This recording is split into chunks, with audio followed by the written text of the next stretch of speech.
Étoile de love, les étoiles. Étoile de love, les étoiles.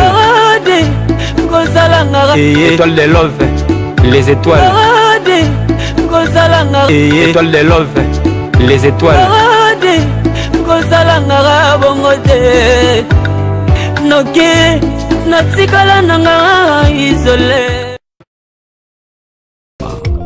Alléluia. Obiga Panza Sama Congo, Toyaki, Papa Wemba. C'est toi qui allais dire. Yeyo, à ça, il va te plaisir, Mogo. Dis quelque chose de bien. Vraiment, tout le monde est sous Papa Wemba Penza. T'as rien dit là. Mais, merci merci pour la soirée. C'est juste ça. soutenir le mouvement Ndezalakaka. Tolimbate. Malo, hommage à Papa Wemba gratuit. Vidéo non balancé en haut. Gratuit. Pour télévision porte gratuit. Toyé, to s'amuser. Bah tu formes là bas on est Zalakaka. Biso pe toyé, to suivre image na biso to pandi kaka.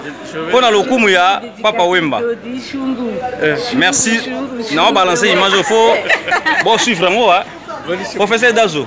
Yo moni likanisa onde ni. Likaniso yo. Et ça likanisi moko boye, c'est très important. Oui. Bateau, bah baraté pourquoi tout ça là. Quand on est présent et dit nos images, les rapports apporter un plus. Si si. Au mon vie, on aura l'élo.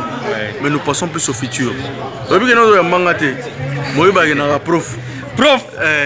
C'est les deux images. Oui. Biso to rapporter un plus dans la culture congolaise. Pour te yebi. Nengezala. Et puis te rapporter un plus. Papa Wemba Kenda. Biso de la chance. Nana Kenda, papa Yamanga Nanda. Je suis parmi les gens qui papa Yamanga première fois en 2008. Ayo Manga sur 2014 avant Naya Poto. Papa Yamanga Nanda. Mon fils, ça va? Tu réfléchis bien. Biso de Vana papa. Amène-moi café. C'est un peu mère pénapal. On a un témoignage de papa. Et ça là, biso bien. Et à un moment, on doit motiver tant de yéboué. Parce que papa Ponaïté, il était ouvert avec tout le monde. Tu vois un peu, l'autre on a poteau, mais ton va souvenir à papa. Pendant la photo papa en 2008, imagine. 2008 n'a papa. Et puis n'a palais. Na papa, na palais. Si vous rappelez la grâce moko ya ina poto. Yo la poto. Ndaka papa Wemba na ole suboa. Et ça la rappelle elengi. Les kin. Na muza kopa ya lengi on la kin la mystique. Ya solo na mais obi ba tout suba monata papa na misu boité. Mais non, et ça c'est bien pourquoi parce que tant que ya boyé, on a des choses à dire pour papa. Tu vois, on est fier quoi, tu vois. Oui. On sait dire qui était Papa Wemba. C'est le passé. Et d'une image. Yo simba image à Paris, to yoka sang. Ya solo wana. Ngana vandana papa. Yo vandana papa. Levez beaucoup, restez levez beaucoup. Atakenda, Matikala. Merci. J'étais tellement jeune, dans Bani TV Sika. Papa Ibsangabi, mon fils, tu dois évoluer. Papa peut sa chance. Merci Balanda Panda Sango Congo. Vraiment, on essaie de nous apprendre Sango Congo. On est la site Moko Nakata Paris, Nakata Europe. Pour ça les hommes n'anango. Vraiment, minga on le béat était tout qui banda ko toyé vraiment. Toyé vraiment. Maman le béat. Attends moi ka pote kana moi qui minita. Merci à tout le monde d'être venu à la soirée. Merci beaucoup. Une petite dédicace à Dodi Chungu. Chungu de moi.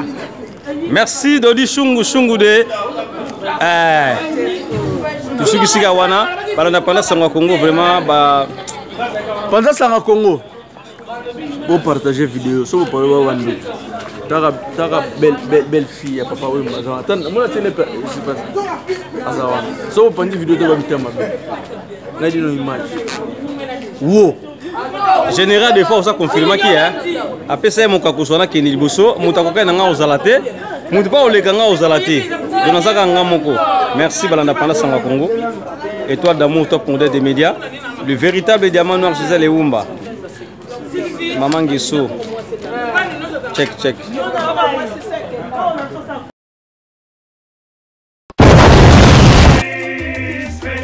Donc Paris, Belgique, Suède, partout Allemagne. Genre c'est global et PM Express.